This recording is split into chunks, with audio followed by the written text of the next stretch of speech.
To everyone welcome to LTX classes. మనం ఈరోజు explained in డీటెయిల్లో ఉత్తరాఖండ్ యూసీసీ బిల్ గురించి క్లియర్గా డీటెయిల్గా చూద్దాం. అయితే రీసెంట్లీ ఉత్తరాఖండ్ స్టేట్ తన లెజిస్లేటివ్ అసెంబ్లీలో యూనిఫామ్ సివిల్ కోడ్ బిల్ అనేది ఇంట్రడ్యూస్ చేయడం జరిగింది, అవునా? సో దాని గురించి మనం ఇన్ డీటెయిల్ ఈరోజు డిస్కస్ చేద్దాం. అండ్ క్లాస్ డిస్కస్ చేస్తుంది this is Srinivas. So firstly UCC uniform civil code. అయితే ఇది మనకి కాన్స్టిట్యూషన్ పరంగా చూసినట్లయితే పార్ట్ 4 ఆఫ్ ఇండియన్ కాన్స్టిట్యూషన్లో ఆర్టికల్ 44లో యూనిఫామ్ సివిల్ కోడ్ గురించి డిస్క్రైబ్ చేయడం అనేది జరిగింది. ఏమని డిస్క్రైబ్ చేయడం జరిగింది? State has to strive, clear, state వీలైనంత వరకు ట్రై చేయాలంట. దేని గురించి? యూనిఫామ్ సివిల్ కోడ్ గురించి ట్రై చేయాలి అని చెప్పడం జరిగింది, క్లియర్, రైట్. అయితే ఎందుకు ఇట్లా యూనిఫామ్ సివిల్ కోడ్ గురించి ట్రై చేయాలని చెప్పారు అంటే ఇండిపెండెన్స్ వచ్చేసరికి క్లియర్ ఇండియాలో ఉన్న top leaders like Jawaharlal Nehru గారు కూడా క్లియర్గా యూనిఫామ్ సివిల్ కోడ్ అనేది ఇండియాలో ఇంట్రడ్యూస్ చేస్తే బాగుంటుంది అని చెప్పడం జరిగింది. బట్ కాన్స్టిట్యూయెంట్ అసెంబ్లీ డిబేట్స్లో దీన్ని ఫండమెంటల్ రైట్స్గా పెట్టకుండా ఇంటెన్షనల్గానే డైరెక్టివ్ ప్రిన్సిపల్స్ అంటే స్టేట్ తను టైం చూసుకొని ఎస్ ఈకో సిస్టమ్ అంతా కూడా కన్వీనియంట్గా ఉంది అన్నప్పుడు మాత్రమే పెడితే బాగుంటుంది. పొలిటికల్ సిస్టమ్స్ కానీ సోషల్ సిస్టమ్స్ కానీ అన్నీ సెటిల్ అయిన తర్వాత యూనిఫామ్ సివిల్ కోడ్ ఇంట్రడ్యూస్ చేస్తే బాగుంటుంది అన్న ఉద్దేశంతో ఫండమెంటల్ రైట్స్లో పెట్టకుండా part 4 directive principles of state పాలసీలో ఇంట్రడ్యూస్ అనేది చేయడం జరిగింది. ఓకేనా, right. This is about the background. ఒకవేళ మనం ఈ యూనిఫామ్ సివిల్ కోడ్ గురించి చూసుకున్నట్లయితే రైట్, అయితే దిస్ ఈజ్ ది యూనిఫామ్ ఈ పేరులోనే ఉంది. సో ఇండియాలో ఉన్న అందరికీ కూడా యూనిఫామ్గా ఇది అప్లికేషన్లోకి వస్తుంది. What about it is about the civil code. అంటే సివిల్ కోడ్ గురించి అంటే ఇక్కడ పీపుల్ యొక్క కొన్ని రిలేషన్స్ అండ్ ఇష్యూస్ని ఇది డిస్కస్ చేస్తుంది. అది క్లియర్. వాళ్ళ యొక్క మ్యారేజ్ ఆస్పెక్ట్స్ అయితే కానివ్వండి, ఆర్ ఫ్యామిలీ ఆస్పెక్ట్స్ అయితే కానివ్వండి, dissolution of marriage or the concept of divorce concept అయితే కానివ్వండి, క్లియర్, ఆర్ ఇన్హెరిటెన్స్ ఇట్లాంటి కాన్సెప్ట్స్ అన్నిటికీ కూడా ఇండియాలో as of now religious basis మీద డివిజన్స్ అయి ఉన్నాయి, క్లియర్. ఇవన్నీ కూడా పర్సనల్ లాస్ అని అంటాం. ఏమంటాం? మ్యారేజ్, ఫ్యామిలీ, డివోర్స్, ఇన్హెరిటెన్స్ ఈ ఆస్పెక్ట్స్ అన్నీ కూడా ఇండివిజువల్ యొక్క పర్సనల్ ఆస్పెక్ట్స్లోకి వస్తాయి. So personal laws, clear. So personal laws అనేవి రిలీజియస్ బేసిస్ మీద డివైడ్ అయి ఉన్నాయి. సో అంటే హిందూ రిలీజియన్ ఫాలో అయ్యే వాళ్ళు ఒక విధంగా ఫాలో అవుతారు, ఇస్లాం రిలీజియన్ ఫాలో అయ్యే వాళ్ళు ఒకలా ఫాలో అవుతారు, క్రిస్టియానిటీ వాళ్ళు ఒకలా ఫాలో అవుతారనమాట, రైట్. సో ఇండిపెండెన్స్ వచ్చిన తర్వాత మనకి ఫండమెంటల్ రైట్స్లో క్లియర్గా ఆర్టికల్ 25 నుంచి ఆర్టికల్ 28 వరకు ఫ్రీడమ్ ఆఫ్ రిలీజియన్ అనేది ఉన్నది. కాబట్టి వాళ్ళ రిలీజియస్ పర్సనల్ ఇష్యూస్ అనేవి వాళ్ళు నచ్చినట్లుగా వాళ్ళు పెట్టుకోవచ్చు అన్న ఉద్దేశంతో లెజిస్లేషన్స్ అనేవి చేయడం జరిగిందనమాట. ఓకేనా, రైట్. ఆర్టికల్ 25 to 28 గురించి కూడా మెన్షన్ చేయడం చాలా ఇంపార్టెంట్. చాలామంది కేవలం డిపిఎస్పి ఆస్పెక్ట్ అనేది టచ్ చేసి వదిలేస్తారు. But FR fundamental rights aspect కూడా టచ్ చేయడం అనేది మనకి చాలా ఇంపార్టెంట్. అప్పుడే కాంప్రహెన్సివ్గా మనకు అర్థమవుతుంది. ఓకేనా. So you may get some doubt, sir ఎందుకు అసలు పార్లమెంట్లో లెజిస్లేషన్స్ అనేవి పర్సనల్ లాస్ మీద చేశారు? ఎందుకు చేశారు అంటే మనం వాళ్ళకి ఫ్రీడమ్ అనేది ఇవ్వడం జరిగింది. ప్రతి రిలీజియన్కి కూడా ఫ్రీడమ్ అనేది ఇవ్వడం జరిగింది. ఆర్టికల్ 25 నుంచి 28 వరకు ఫ్రీడమ్ ఆఫ్ రిలీజియన్ అనేది ఉన్నది. కాబట్టి ఈ రిలీజియస్ ఆస్పెక్ట్స్ గురించి ఏదైనా సరే వేరే రిలీజియన్కి ఇబ్బంది లేకుండా ఆ ఓన్ గ్రూప్ మాత్రమే దాన్ని అయితే సఫర్ అవుతారు, ఆర్ ఎంజాయ్ చేస్తే వాళ్ళే ఆ రైట్స్ని ఎంజాయ్ చేయాలి అన్న ఉద్దేశంతో వాళ్ళకంటూ ఫ్రీడమ్ అనేది ఇవ్వడం జరిగిందనమాట, క్లియర్. అయితే దీని యొక్క ప్రిన్సిపల్ అనేది కంప్లీట్లీ క్లియర్. ఏంటి అంటే ఇండియాలో ఉన్న రిలీజియన్ ప్రతి ఒక్కరిని, మేల్ అయినా ఫీమేల్ అయినా ఆర్ హిందూయిజం అయినా ఇస్లాం అయినా క్రిస్టియానిటీ అయినా వీళ్ళందరి యొక్క పర్సనల్ లాస్ని ఈక్వాలిటీ చేస్తూ యూనిఫార్మిటీ చేస్తూ పర్సనల్ లాస్ ప్లేసెస్లో కామన్ లాస్ అనేవి పెట్టడం జరిగిందనమాట, రైట్. పర్సనల్ లాస్ స్పేస్లో కామన్ లాస్ పెట్టడం అనేది జరిగింది. సో ఇప్పుడు మనం సార్ వీటికంటూ ఏవైనా హిస్టారికల్ ఆస్పెక్ట్స్ అనేవి ఏమైనా ఉన్నాయా అంటే బేసిక్గా చూడండి, that is during the time of British. Clear, British టైంలో వాళ్ళు ఎటువంటి యూసీసీ కోడ్ని ఇంట్రడ్యూస్ చేయలేదు, రిలీజియస్ బేసిస్గానే ఫ్రీడమ్ అనేది వదిలేశారనమాట. Clear, but when it comes to the aspects of Portuguese, but Portuguese మాత్రం అట్లా చేయలేదు. పోర్చుగీస్ ఎప్పుడైతే వాళ్ళు గోవాని కూడా వాళ్ళ కంట్రోల్లో 1960 వరకు కూడా ఉంచుకున్నారో, గోవాలో యూనిఫామ్ సివిల్ కోడ్ని వాళ్ళు ఇంట్రడ్యూస్ చేయడం అనేది జరిగింది. ఓకేనా, పోర్చుగల్ రూల్ చేసిన గోవాలో యూనిఫామ్ సివిల్ కోడ్ అనేది పెట్టారు. But it is also called the Napoleonic code అని అంటాం. క్లియర్, సో నెపోలియన్ కోడ్స్ ఉంటాయి కదా, ఇది నెపోలియనిక్ కోడ్ అనమాట. ఏ రిలీజియన్ వాళ్ళైనా సరే వాళ్ళకి ఒకే యూనిఫామ్ లాస్ ఉంటాయి అన్న విధంగా పోర్చుగీస్ రూల్లో గోవాలో మనం చూసేవాళ్ళం అన్నమాట. Right, yes. సో అయితే వాటి ప్రకారం మనకి డిఫరెంట్ లాస్ అనేవి కూడా రావడం అనేది జరిగింది. అయితే as of now uniform civil code అనేది ఉత్తరాఖండ్లోనే స్టేట్లో బిల్ తీసుకొచ్చారని మనం చెప్పాం, అవునా. అయితే బిల్ తీసుకొని రాకముందు వరకు ఇండియాలో అసలు ఈ డిఫరెంట్ కమ్యూనిటీస్కి ఎటువంటి లాస్ ఉన్నాయి, అవి దేన్ని డిస్క్రైబ్ చేస్తున్నాయో కూడా ఒకసారి చెప్తాను, జాగ్రత్తగా చూడండి. ఒకసారి చూడమ్మా, యూపీఎస్సీ ఇన్ఫినిటీ మీరు ఆన్లైన్ ప్రిపరేషన్ అనేది స్టార్ట్ చేయాలంటే కొత్త బ్యాచెస్ అనేవి స్టార్ట్ అయ్యాయి. అయితే మీకు ఈజీగా ఉండడానికి మంత్లీ 3000 రూపీస్ ఈఎంఐ ట్రాన్సాక్షన్స్తో తీసుకొని రావడం జరిగింది. అయితే మీ యూపీఎస్సీ ప్రిపరేషన్ మీకు లైఫ్ టైం వ్యాలిడిటీతో, క్లియర్, లైఫ్ టైం వ్యాలిడిటీతో కేవలం 60,000 ఫీజు, అది కూడా ఈజీ ఈఎంఐ 3000 పర్ మంత్ కడుతూ మీరు స్టార్ట్ చేయగలరనమాట. అయితే ఆఫర్ అనేది 15th ఫిబ్రవరి వరకు మాత్రమే వ్యాలిడిటీ అనమాట. సో మీకు ఏ డౌట్ ఉన్నా మీరు ఈ నెంబర్కి కాల్ చేయగలరు. 7893899553 నెంబర్కి మీరు కాల్ చేయగలరు. అండ్ ఒకవేళ మీరు ఆఫ్లైన్ విశాఖపట్నంలో కనుక జాయిన్ అవ్వాలి అనుకుంటే అయితే కొత్త బ్యాచెస్ అనేవి స్టార్ట్ అయ్యాయి. సో అయితే మీకు ఇక్కడ ఈజీ 5000 పర్ మంత్ మీరు కట్టగలరు అనమాట. రైట్, సో అయితే ఇక్కడ కూడా మీకు లైఫ్ టైం వ్యాలిడిటీ అనేది వస్తుంది. ఫీజు అనేది కేవలం 60,000 రూపీస్ది మీకు మంత్లీ 5000తో వస్తుంది అనమాట. ఆఫర్ అనేది 15th ఫిబ్రవరి వరకు మాత్రమే వ్యాలిడిటీ అమ్మ. మీకు ఏ డౌట్ ఉన్నా సరే మీరు ఈ నెంబర్కి కాల్ చేయగలరు. 7893899553. అయితే when it comes to the part of Hindus విషయానికి వచ్చేసరికి హిందూస్ మ్యారేజ్ ఆస్పెక్ట్స్ కానీ ఫ్యామిలీ ఆస్పెక్ట్స్ కానీ ప్రతిదీ కూడా మనకి సెపరేట్ యాక్ట్ అనేది హిందూస్కి ఉన్నది. That is the Hindu marriage act. Clear, Hindu marriage act 1955 అనేది ఉందన్నమాట. క్లియర్, అండ్ అలానే అవుట్ సైడ్ కాస్ట్ మ్యారేజెస్ని యాక్సెప్ట్ చేసుకునే విధంగా there is a special act that is called the special marriage act. Clear, special marriage act 1954 అనేది కూడా మనకి ఉందన్నమాట. రైట్, సో ఇవి జనరల్గా పర్సనల్ లాస్ని కొంతవరకు కూడా హిందూ రిలీజియన్ వరకు కూడా ఇవి ఇన్ఫ్లుయెన్స్ చేస్తున్నాయి అన్నమాట. And when it comes to the part of Muslims, clear, so ముస్లిమ్స్కి వాళ్ళకంటూ కొన్ని షరియత్ లాస్ అనేవి ఉన్నాయి. క్లియర్, షరియత్ కొన్ని షరియత్ లా, ఇస్లామిక్ లాస్ అనేవి ఉన్నాయి, వాళ్ళు అది ఫాలో అయ్యేవారు. ఒకవేళ హిందూస్ కానీ ముస్లిమ్స్ కానీ అట్లా మ్యారేజ్ చేసుకున్నట్టయితే స్పెషల్ మ్యారేజ్ యాక్ట్ అనేది ఇక్కడ అప్లికేషన్లోకి వచ్చేదన్నమాట.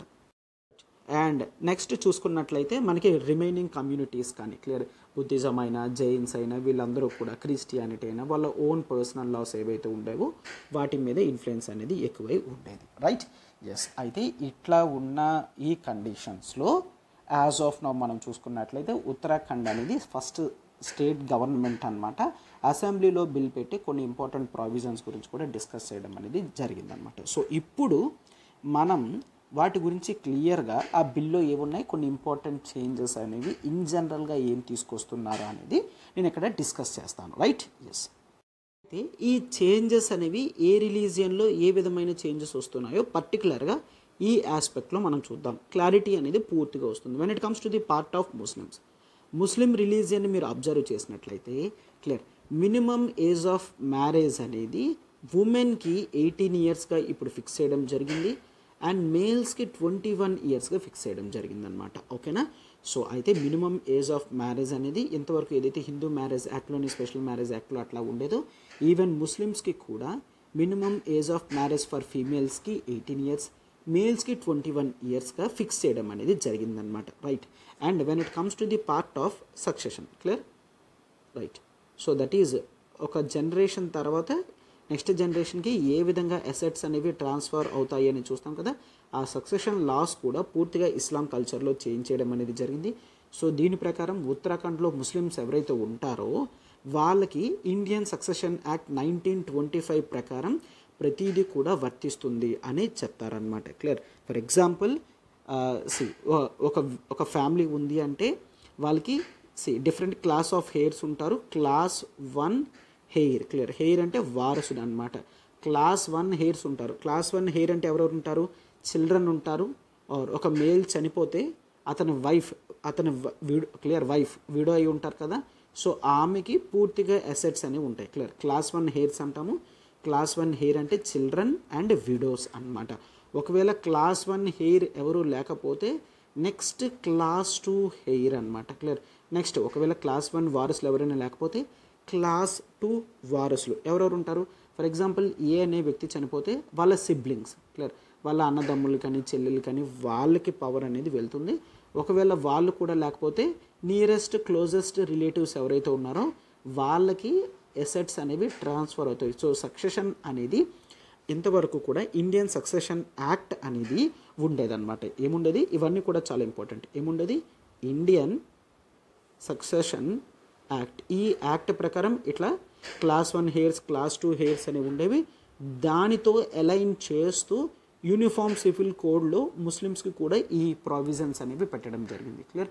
ఒకటి మినిమం ఏజ్ అనేది 2 జెండర్స్కి కూడా ఫిక్స్ చేశారు. సక్సెషన్ లాస్ కూడా ఇండియన్ సక్సెషన్ యాక్ట్ 1925కి అలైన్ అయ్యే విధంగా పెట్టడం అనేది జరిగిందనమాట. క్లియర్. రైట్. అండ్ నెక్స్ట్ కూడా ది టెస్టమెంటరీ సక్సెషన్ అంటే నథింగ్ బట్ వాళ్ళ అసెట్స్, ప్రాపర్ అసెట్స్ అనమాట. ప్రాపర్ అసెట్స్ అనేవి ఎలా వెళ్తాయి? ప్రాపర్ అసెట్స్ అనేవి 2 కాన్సెప్ట్స్. ఒకటి ఒక విల్ అంటే వీలునామా అని అంటాం కదా.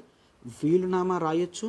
ఆర్ కొన్నిసార్లు దెర్ ఈజ్ నో విల్ అంటే వీలునామా రాయకుండా చనిపోయారు అనుకోండి ఒక వ్యక్తి. క్లియర్. అయితే వీలునామా రాస్తే రాసిన విధంగా తన ఆస్తి అనేది డిస్ట్రిబ్యూషన్ అవుతుంది. క్లియర్. ఒకవేళ వీలునామా రాయకన్నా ఎవరైనా చనిపోయినట్లయితే అప్పుడు ఈ క్లాస్ 1 హెయిర్, క్లాస్ 2 హెయిర్ కింద వాళ్ళకి వెళ్తాయన్నమాట ఆస్తులు అనేవి. ఎటువంటి డివిజన్స్ అనేవి ఉండవు. క్లాస్ 1 హెయిర్ వాళ్ళకి పూర్తి అసెట్స్ అనేవి వెళ్తాయి. తర్వాత క్లాస్ 2 హెయిర్స్కి వెళ్తాయి అన్నమాట. ఒకవేళ వీలునామా రాసినట్లయితే ఆ వీలునామా రాసిన ప్రకారం వాళ్ళకి వెళ్తాయి అన్నమాట. రైట్. ఎస్. అప్పుడు క్లాస్ 1 హెయిర్ అయినా క్లాస్ 2 హెయిర్ అయినా అనవసరం. ఒక వ్యక్తి వీలునామా ప్రకారం నేను క్లాస్ 1 హెయిర్స్కి ఇవ్వను, క్లాస్ 2 హెయిర్స్కి మాత్రమే ఇస్తాను అన్న వాళ్ళకి మాత్రమే వెళ్తాయి. వీలునామా రాయకపోతే ఆటోమేటిక్గా క్లాస్ 1 హెయిర్కే వెళ్తాయి అన్నట్లుగా రాయడం అనేది జరిగిందనమాట. రైట్. సో అయితే ఇక్కడ ఈ క్లాస్ 1 హెయిర్లో మీకు తెలుసు చిల్డ్రన్ కానీ విడో కానీ పేరెంట్స్ కానీ. Clear. One of the most important ఏంటంటే క్లాస్ 1 హెయిర్లో ఈవెన్ పేరెంట్స్ కూడా పెట్టడం జరిగింది. ఏ అనే వ్యక్తికి పేరెంట్స్ ఉంటే ఆ పేరెంట్స్ కూడా సరిసమానంగా డబ్బులు అనేవి వెళ్ళడం జరుగుతుంది అనమాట. రైట్. ఎస్. అండ్ గుర్తుంచుకోండి, ఇస్లాంలో జనరల్గా పాలిగమీ, ఓకేనా, పాలిగమీ అనేది ఉంటుంది. పాలిగమీ అంటే ఏంటి? పాలి అంటే మెనీ, గమీ అంటే మ్యారేజ్ అనమాట. అంటే అర్థం ఏంటి? ఒక మేల్ ఎక్కువ మంది ఫీమేల్స్ని మ్యారేజ్ చేసుకోవచ్చు అన్నమాట. క్లియర్. ఒక మేల్ ఎక్కువ మంది ఫీమేల్స్ని మ్యారేజ్ చేసుకుంటే one of the types of multi marriage system అనేది చూసుకున్నట్లయితే పాలిగమీ అని అంటామన్నమాట. ఈ పాలిగమీని బ్యాన్ చేయడం అనేది జరిగింది. ఇస్లాం కల్చర్లో ఉన్న పాలిగమీని బ్యాన్ చేశారు. And the other cultural aspects of Islam, that is nikah halala కానీ అండ్ ఈవెన్ ఇద్దత్ కానీ. క్లియర్. ఈ కాన్సెప్ట్స్ అన్నీ కూడా కంప్లీట్ బ్యాన్ చేయడం అనేది జరిగింది. క్లియర్. కంప్లీట్ బ్యాన్ చేశారనమాట. రైట్. పాలిగమీ లేదు, నికా హలాలా లేదు, ఇద్దత్ కూడా మొత్తం బ్యాన్ చేయడం అనేది జరిగిందనమాట. రైట్. సో ఇవి మనకి ముస్లిమ్స్లో ఉత్తరాఖండ్లో తీసుకొచ్చిన చేంజెస్ అనమాట. రైట్. మినిమం ఏజెస్ అనేది సెట్ చేశారు. సక్సెషన్ యాక్ట్ అనేది అలైన్ చేశారు. అసెట్స్ అనేవి ఏ విధంగా పంచాలో క్లియర్గా చెప్పడం జరిగింది. అండ్ ఏవైతే బ్యాన్ చేశారో వాటన్నిటి గురించి కూడా డిస్కస్ చేద్దాం. అండ్ ఇప్పుడు మనం హిందూస్లో క్లియర్ కొన్ని చేంజెస్ అనేవి నార్మలైజ్ చేయడం అనేది జరిగింది. వాటిని ఒక్కసారి చూడండి. అండ్ చూడమ్మా, చాలామంది మీలో అందరూ కూడా ఓన్గా ప్రిపరేషన్ అనేది స్టార్ట్ చేయడం అనేది జరిగింది. అయితే పాలిటీ కొంతవరకు మీరు ఓన్గా చదువుకున్న కొన్ని మిస్టేక్స్ అనేవి వచ్చే ఛాన్సెస్ అనేవి ఉంటాయి. అండ్ వేరే ఇన్స్టిట్యూట్స్లో జాయిన్ అయ్యి అక్కడ ప్రాపర్గా పాలిటీ నేర్చుకోకపోయినా మీరు pin to pin end to end polity లాంటి సబ్జెక్ట్ అనేది కవర్ చేయాలి అంటే మీకు ఒక ప్రాపర్ గైడెన్స్ అనేది చాలా ఇంపార్టెంట్ అనమాట. రైట్. అయితే ఇప్పుడు మీరు మన ఇన్స్టిట్యూట్లో ఈవెన్ కేవలం పాలిటీ వరకు కూడా ఇండివిజువల్ సబ్జెక్ట్ అనేది సెలెక్ట్ చేసుకోవచ్చు. అలా ఇండివిజువల్ సబ్జెక్ట్ సెలెక్ట్ చేసుకున్నారంటే మీకు కేవలం 5,000కి వస్తుంది. లేదు, ఈ బిగ్ ఫోర్లో that is history, polity, economy, geography టాపిక్స్లో ఎనీ 2 సబ్జెక్ట్స్ సెలెక్ట్ చేసుకుంటే 8,000, ఎనీ 3 సబ్జెక్ట్స్ సెలెక్ట్ చేసుకుంటే 10,000 అండ్ ఈ బిగ్ ఫోర్ అనేది కేవలం 12,000కి మాత్రమే వస్తుందన్నమాట. మనకి ఎంటైర్ యూపీఎస్సీలో ఈ బిగ్ ఫోర్ సబ్జెక్ట్స్ యొక్క వాల్యూ అనేది, వీటి యొక్క ఇంపార్టెన్స్ అనేది మనందరికీ కూడా తెలుసు. రైట్. సో అయితే you can choose this. Clear. So మీకంటూ బ్యూటిఫుల్ ఆఫర్ అనేది ఇక్కడ ఉండడం అనేది జరిగింది. అయితే మీకు చూడమ్మా, ఇది కంప్లీట్ లైఫ్ టైం వ్యాలిడిటీ అనేది ఇవ్వడం జరుగుతుందన్నమాట. మీకు ఏ డౌట్ ఉన్నా మీరు ఈ నెంబర్కి కాల్ చేయగలరు. 7893899553. రైట్. ఎస్. ఈవెన్ హిందూస్లో కూడా క్లాస్ వన్ హెయిర్స్. క్లియర్. వారసులు అని చెప్తున్నాం కదా, క్లాస్ 1 హెయిర్. ఒకవేళ ఏ అనే వ్యక్తి చనిపోయినట్లయితే తన ఆస్తి అంతా ఎవరికి వెళ్తుంది? క్లాస్ 1 హెయిర్కి వెళ్తుంది. సో దీంట్లో ఇంతవరకు కేవలం చిల్డ్రన్ వచ్చేవాళ్ళు అండ్ వైఫ్ వచ్చేవారు. క్లియర్. అయితే చిల్డ్రన్, వైఫ్తో పాటు ఈవెన్ ఇద్దరి పేరెంట్స్ని కూడా యాడ్ చేయడం అనేది జరిగిందనమాట. క్లియర్. ఈవెన్ ఇద్దరు పేరెంట్స్ని కూడా యాడ్ చేయడం అనేది జరిగింది. ఇది ఒక వెల్కమ్ మూవ్ అని చెప్పి కూడా కొంతమంది చెప్తున్నారనమాట. రైట్. అండ్ ఇది మాత్రమే కాదు, అయితే ఇంతవరకు హిందూ లా ప్రకారం ఏన్సిస్ట్రల్ ప్రాపర్టీ, క్లియర్, ఏన్సిస్ట్రల్ ప్రాపర్టీ అండ్ ఇంకా సెల్ఫ్ ఎక్వైర్డ్ ప్రాపర్టీకి డిఫరెంట్ డిస్టింక్షన్ అనేది ఉండేదన్నమాట. క్లియర్. ఏన్సిస్ట్రల్ ప్రాపర్టీకి సెల్ఫ్ ఎక్వైర్డ్ ప్రాపర్టీకి డిఫరెన్స్ అనేది ఉండే. బట్ ఈ యూనిఫామ్ సివిల్ కోడ్ తీసుకొచ్చిన తర్వాత ఈ డిస్టింక్షన్ అనేది తీసేశారనమాట. క్లియర్. సో అయితే న్యూ యూసీసీ బిల్ ప్రకారం ఏ వ్యక్తి అయినా సరే ఈ ఏన్సిస్ట్రల్ ప్రాపర్టీని, సెల్ఫ్ ఎక్వైర్డ్ ప్రాపర్టీని ఒక విధంగానే కన్సిడర్ చేసి వాటిని పంచే ఛాన్సెస్ అనేవి ఉంటాయన్నమాట. Right. Yes. Self acquired property అంటే ఏన్సిస్ట్రల్ ప్రాపర్టీ అంటే వారసులుగా అవ్వడం వలన ప్రీవియస్ జనరేషన్స్ నుంచి అసెట్స్ అనేవి ట్రాన్స్ఫర్ అవుతూ ఉంటే ఏన్సిస్ట్రల్ ప్రాపర్టీ అని అంటాము. లేదు, కష్టార్జితంతో సంపాదించుకున్నట్లయితే సెల్ఫ్ ఎక్వైర్డ్ ప్రాపర్టీ అని అంటామన్నమాట. క్లియర్. రైట్. అయితే ఎందుకు ఇంత క్లియర్గా చెప్తున్నామంటే ప్రీవియస్గా ఒక వ్యక్తి తన సెల్ఫ్ ఎక్వైర్డ్ ప్రాపర్టీని మాత్రమే తనకి నచ్చిన విధంగా ఎవరికైనా రాసే ఛాన్స్ అనేది ఉండేది. యాన్సిస్ట్రల్ ప్రాపర్టీ మాత్రం తను కేవలం కొంత రేషియోలో పంచాలి అని ఉంటే ఆ రేషియోలో పంపకం అనేది జరిగేదన్నమాట. బట్ ఇప్పుడు ఆ డిస్టింక్షన్ అనేది తీసేశారు. ఈ రెండింటి మీద కూడా పూర్తి హక్కు అనేది ఒక వ్యక్తికి ఉంటుందన్నమాట. రైట్. క్లియర్. అండ్ మనం ఆల్రెడీ చూసాం పేరెంట్స్ని కూడా క్లాస్ 1 హెయిర్స్ కింద చెప్పడం అనేది జరిగిందనమాట. సో దీంతో ఒకవేళ ఏ అనే వ్యక్తి యొక్క ఫాదర్ చనిపోయినా, మదర్ ఉన్న మదర్కి కొంత డబ్బులు వెళ్తాయి. ఈ ఏ అనే వ్యక్తి చనిపోయినా వాళ్ళ పేరెంట్స్కి కూడా సేఫ్టీ అనేది ఉండే విధంగా తీసుకొచ్చారనమాట. క్లియర్. అండ్ మరికొన్ని చేంజెస్ అనేవి రిమైనింగ్గా యావరేజ్ అవుట్ చేస్తూ తీసుకొని రావడం జరిగింది. ఒకటి, the concept of live in రిలేషన్షిప్స్ని ఉత్తరాఖండ్ గవర్నమెంట్ క్లియర్గా యాక్సెప్ట్ చేయడం అనేది జరిగింది. ఎందుకంటే సుప్రీంకోర్టు కూడా లివ్ ఇన్ రిలేషన్షిప్స్ని యాక్సెప్ట్ చేసింది కాబట్టి. సో లివ్ ఇన్ రిలేషన్షిప్లో ఎవరైనా ఉండాలి అనుకుంటే వాళ్ళు ఖచ్చితంగా రిజిస్ట్రేషన్ అనేది చేసుకోవాలి. క్లియర్. కొన్ని కండిషన్స్ అనేవి చెప్పింది. లివ్ ఇన్ రిలేషన్లో ఉండొచ్చు, ఖచ్చితంగా రిజిస్ట్రేషన్ చేసుకోవాలి. అండ్ ఇద్దరు పార్ట్నర్స్ యొక్క ఏజ్ అనేది అబౌట్ 21 ఇయర్స్ క్రాస్ అయ్యి ఉండాలి. క్లియర్. ఇద్దరి ఏజ్ కూడా 21 ఇయర్స్ క్రాస్ అయి ఉండాలి. అండ్ ఈ లివ్ ఇన్ రిలేషన్షిప్లో ఒకవేళ చిల్డ్రన్ కనుక పుట్టినట్లయితే ఆ చిల్డ్రన్కి పూర్తి లీగల్ పవర్స్ అనేవి వాళ్ళిద్దరి మీద కూడా ఉంటాయి అని చెప్తున్నారనమాట. క్లియర్. చిల్డ్రన్కి లైక్ ఒక మ్యారేజ్లో చిల్డ్రన్ పుడితే ఎంత వాల్యూ ఉంటుందో ఈవెన్ లివ్ ఇన్ రిలేషన్షిప్లో కూడా ఒక చిల్డ్రన్ పుట్టినా సరే అదే లీగల్ రైట్స్ అనేవి ఆ పిల్లలకు కూడా వెళ్తాయని చెప్తున్నారు. అండ్ ఇంకా క్లియర్గా చెప్తున్నారు that is married individuals. Clear. Married individuals అసలు లివ్ ఇన్ రిలేషన్షిప్లోకి వెళ్ళకూడదు అని చెప్తున్నారనమాట. రైట్. సో మ్యారీడ్ ఎవరైనా మేల్ అయినా ఫీమేల్ అయినా మ్యారేజ్ అయిపోతే లివ్ ఇన్ రిలేషన్షిప్లోకి వెళ్ళకూడదు. చిల్డ్రన్కి లీగల్ రైట్స్ ఉంటాయి. ఇద్దరికి 21 ఇయర్స్ దాటి ఉండాలి. అండ్ రిజిస్ట్రేషన్ అనేది మ్యాండేటరీ చేస్తూ తీసుకొని రావడం జరిగిందనమాట. క్లియర్. అండ్ ఇది మాత్రమే కాదు, they also say that in జనరల్గా ఎవరైనా సరే మ్యారేజ్ చేసుకున్నా, క్లియర్, ఇన్ జనరల్గా ఎవరైనా మ్యారేజ్ చేసుకున్నా మ్యారేజెస్ రిజిస్ట్రేషన్ అనేది మ్యాండేటరీ చేశారు. క్లియర్. మ్యారేజెస్ రిజిస్ట్రేషన్ అనేది మ్యాండేటరీ చేయడం జరిగింది వితిన్ 60 డేస్ లోపల. క్లియర్. వితిన్ 60 డేస్ లోపల వాళ్ళు రిజిస్ట్రేషన్ అనేది చేయాలి, వాళ్ళ మ్యారేజ్ జరిగినట్టు. ఒకవేళ రిజిస్ట్రేషన్ టైంలో ఫాల్స్ ఇన్ఫర్మేషన్ ఇచ్చినట్లయితే వాళ్ళకి 3 months జైలు అనేది కూడా ఉంటుంది, 25,000 ఫైన్ కూడా ఉండడం అనేది ఉందన్నమాట. క్లియర్. అండ్ నెక్స్ట్ క్లియర్గా చెప్పేశారు, ఏ రిలీజియన్ అయినప్పటికీ కూడా divorce, clear, when it comes to the part of divorce అనేది ప్రతి ఒక్కరూ కూడా కోర్టు ప్రొసీడింగ్స్తోనే తీసుకోవాలి. ఏంటి సార్ అంటే యాజ్ ఆఫ్ నౌ హిందూస్ అందరూ కూడా డివోర్స్కి కోర్టు ప్రొసీడింగ్స్నే ఫాలో అయ్యేవారు అనమాట. క్లియర్. బట్ ఇస్లాం కల్చర్లో మాత్రం కోర్టు ప్రొసీడింగ్స్ అవసరం లేదు.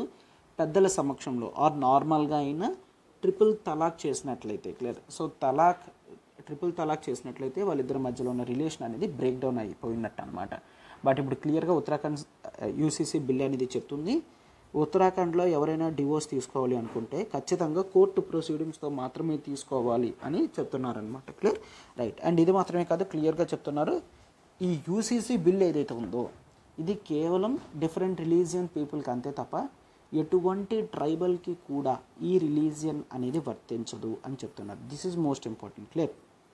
సో ఏ రిలీజియన్కి కూడా, క్లియర్, ఏ రిలీజియన్ వాళ్ళ డిఫరెన్స్ అనేది లేకుండా అందరికీ అప్లై అవుతుంది. బట్ ట్రైబల్స్కి మాత్రం ఈ యూసీసీ అనేది అప్లై కాదు అని గుర్తుంచుకోండి. రైట్. ఎస్. సో ఈ విధంగా టోటల్ ఓవరాల్ బిల్ అనేది మనకి డిస్క్రైబ్ చేయడం అనేది జరిగిందనమాట. రైట్. అండ్ చూడడం ఇక్కడ ఆంథ్రోపాలజీ కొత్త బ్యాచ్ అనేది స్టార్ట్ అయింది January 22, అంటే నిన్నటితో బ్యాచ్ అనేది స్టార్ట్ అయింది 2024ది కొత్త బ్యాచ్. సో అయితే స్పెషాలిటీ ఏంటంటే క్లాసెస్ అన్ని కంటిన్యూస్గా నేను తీసుకుంటాను అండ్ మీకు క్యూరేటెడ్ కంటెంట్ అనేది ఉంటుందమ్మా. క్లియర్. ఎగ్జామినేషన్ కావాల్సిన కంటెంట్ అనేది ఉంటుంది, కంప్లీట్ నోట్స్ అనేది ప్రొవైడ్ చేయడం జరుగుతుంది. షూరిటీ ఏంటి అంటే 90% ఆఫ్ క్వశ్చన్స్ అనేవి మన క్లాస్ నోట్స్ నుంచి ఖచ్చితంగా వస్తాయి. లైవ్ ప్లస్ రికార్డెడ్ క్లాసెస్ మీకు కంప్లీట్ యాక్సెసిబిలిటీ ఉంటుందమ్మా. రైట్. సో 30,000 కోర్స్ అనేది మీకు కేవలం 22,500 రూపీస్కి మాత్రమే లాంచ్ చేయడం జరిగింది. అయితే మీకు ఇది లైఫ్ టైం వ్యాలిడిటీ ఉంటుందమ్మా. ఆప్షనల్ అంతా కూడా మీకు లైఫ్ టైం వ్యాలిడిటీ అనేది ఉంటుంది. సో మీరు ఎగ్జామినేషన్ టైంలో కూడా రివైజ్ చేయడానికి హెల్ప్ చేస్తుంది. అండ్ చూడండి, మీకు ఏ డౌట్ ఉన్నా మీరు ఈ నెంబర్కి కాల్ చేయగలరు, 7893899553.